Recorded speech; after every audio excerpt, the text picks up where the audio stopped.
here's the point on this. I'm watching the stories on The Blaze. There's a lot of sick stuff going on. And I have been telling everybody that I know recently that I work with to watch City Lights, Charlie Chaplin. Because I have this theory on Charlie Chaplin, that Mickey Mouse was Charlie Chaplin.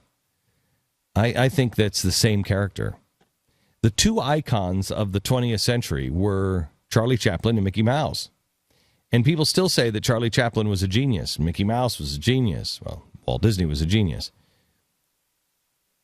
But I think it's not that they're genius as much as they just tapped into who Americans really are.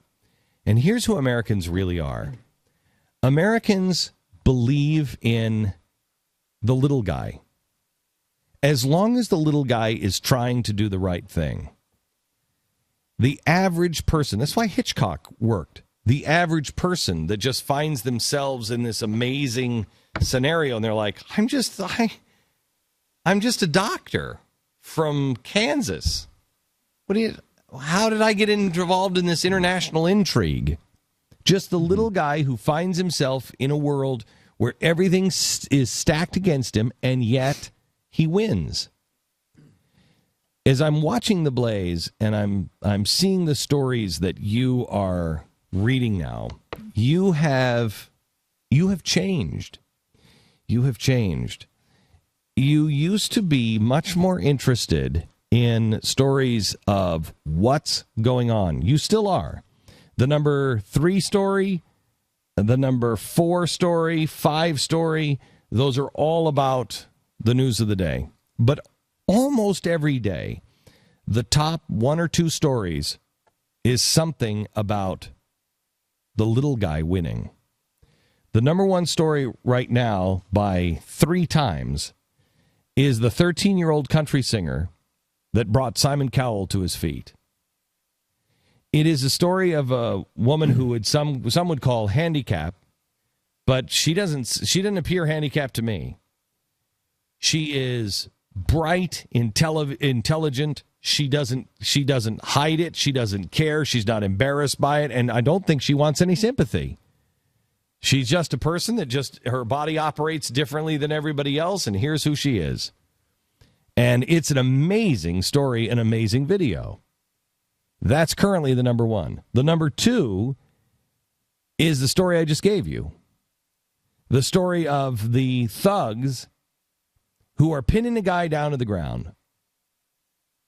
Americans are really, truly connecting with who they are again. And they are hungry for stories that are telling them, you can make it. The good guys do win. You know, we started something on The Blaze about a year ago, and I didn't tell anybody that we were doing it except for the news department and the news director. And I just said, put this in every day. And we have. And Pat was the first one to come up to me, I don't know, about 6 months ago. And he said, have you noticed there's like an uptick of good guys winning with the guns? Like all these stories are coming out of people who are saving somebody from being murdered or kidnapped or saving somebody. I said, no, that's I just told the news director, I know there's one of these stories every single day, and nobody ever covers it. I want one every day. And every day, they're one of the top stories. Every single day, it's top 1, 2, or 3 story of the day is that story. What does that tell you? Yeah, no matter how many we put up there, they just keep getting consumed. Mm-hmm. People just consume them day after day after day. And, you know, they're similar in nature, but right. It just makes you feel like you're empowered. You're empowered. Yes. Like because you are. You're not a victim. Empowered. Yes. Like our rights do matter. And so everybody else is going on these victim stories. Mm-hmm. We are going on the little guy wins story. And the forgiveness.